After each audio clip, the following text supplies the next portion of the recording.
Morning mga Lola Stacy. So yan ako ay nagkamanok na Tagalog kasi may dala ang aking anak.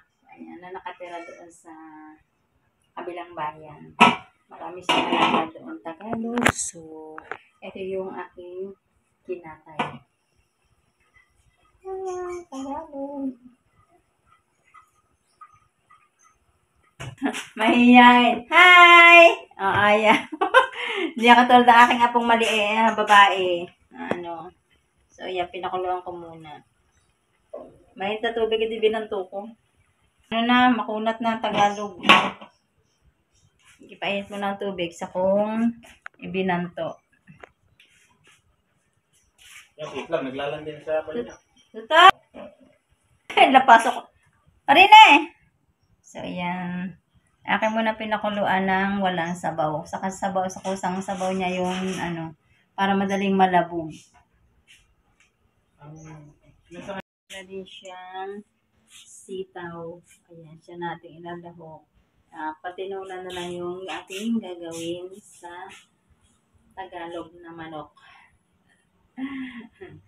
So, hindi ko na pinakita yung dalawang manok, kaya ano, ayan. Nang niluto na lang, lutuin. Ayan, charan!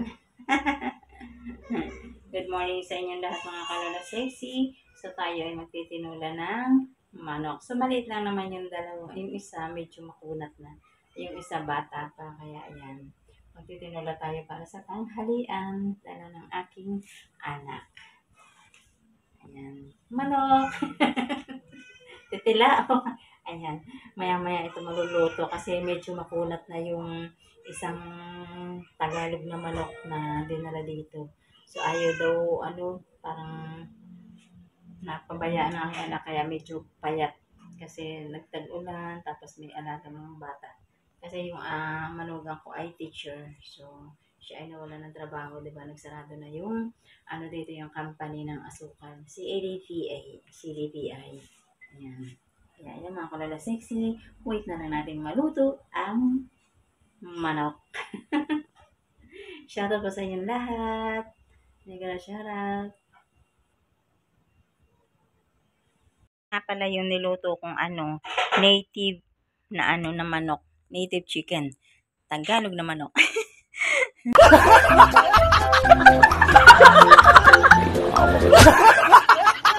So, ayan. Sitaw lang nilagay ko. Sibuyas, bawang.